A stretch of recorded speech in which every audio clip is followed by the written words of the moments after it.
Joyeux Pessah, avec l'aide de Dieu, nous allons étudier une partie d'une sikha que le rabbi a dit le deuxième soir de Pessah, Tafshin Chai, 5718-1958. Cette sikha a été corrigée par le rabbi et imprimée dans la Hosafa de l'Ikutei Sichot, volume 3. Nous allons étudier ensemble Seif Yud Tet, le paragraphe 19. Le rabbi s'arrête sur le Tsafoun.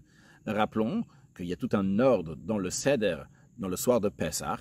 Il y a une étape qui s'appelle Yachatz, qui veut dire Yachatz Chati, de couper la matzah du milieu en deux parties. Et après, suite à cela, bien après, nous avons le Tsafoun. Après Shulchan Orech, après avoir pris le repas, on mange cette matzah qui a été cachée. Donc c'était la partie qui a été coupée lors du Yachatz.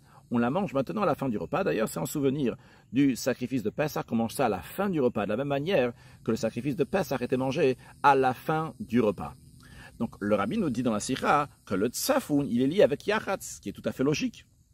À ce sujet, le rabbi précédent a raconté qu'il a remarqué que son père, le rabbi Rachab, lorsqu'il cassait la matzah du milieu en deux parties, la deuxième partie qu'il allait cacher pour manger plus tard lors du tsafoun, il l'a partagé en 5 morceaux. Donc il y avait un morceau qui restait dans la kéhara, dans le plateau du seder, et l'autre morceau qui était pour cacher, il le coupait en 5 morceaux. Le rabbi précédent dit qu'il ne savait pas si c'était précis ou pas. Mais une fois, il est arrivé que son père, le rabbi Rachab, a coupé la matzah du milieu, la deuxième partie, il l'a coupé en 6 morceaux, et le 6e morceau, il l'a mis de côté, et il l'a caché seulement 5 morceaux. Là, le rabbi précédent a remarqué que c'est précis, que son père coupe la deuxième partie de la matzah uniquement en 5 morceaux. Alors il a demandé à son père quelle est la raison. Son père lui a répondu que quand on veut tout savoir, on devient vite vieux. Donc son père lui a pas répondu. Le lendemain, le rabbi Rachab, avec son fils, le rabbi Rayatz, sont partis marcher, ils allaient ensemble. Et pendant qu'ils marchaient, le rabbi précédent, il a soupiré. Son père, le rabbi Rachab, il lui a dit « Je vois que ça te concerne, ça te touche tellement, tu veux savoir la raison, alors je vais te dire la raison. » Et il lui a expliqué la raison, il lui a dit comme ça. La matzah du milieu correspond à Yitzhak. En effet, il y a 3 matzot. Donc, la matzah qui correspond à Avraham, le premier des patriarches, la deuxième à celle de Yitzhak, le deuxième des patriarches, et la troisième à celle de Yaakov. Donc, celle du milieu, elle correspond à Yitzhak. C'est d'ailleurs la raison pour laquelle aussi que Yachatz, qui veut dire couper la matzah en deux, ça, c'est dans les lettres de Yitzhak, dans Yud, Tzadik, Chet, Kouf, on retrouve le Yud, Chet, Tzadik, le Yachatz. Donc, la matzah du milieu, elle est liée avec Yitzhak.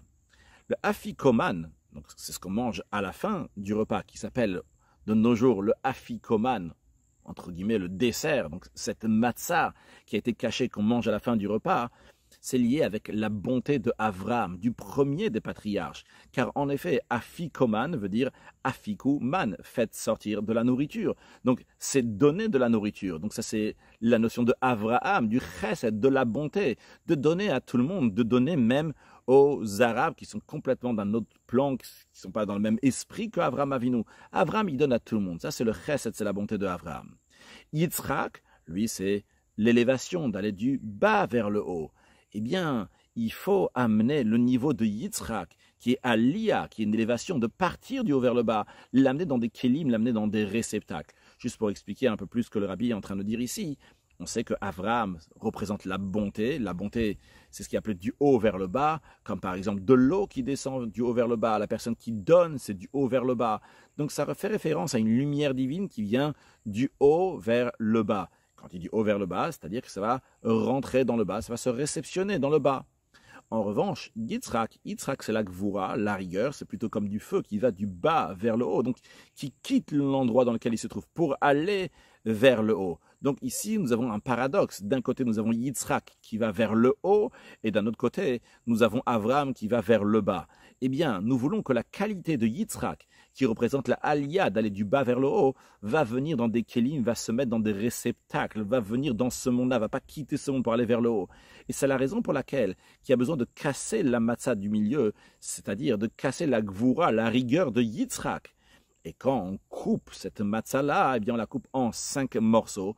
Ça correspond au Hegvurot, comme c'est connu, qui est dans la rigueur même. Il y a 5 rigueurs, comme d'ailleurs dans la main aussi. Donc nous avons 5 doigts qui correspondent aussi à une rigueur. Avant, les mains étaient comme ça. Le rabbi n'a même pas ça ici dans la sikha, mais avant, la main était entièrement fermée.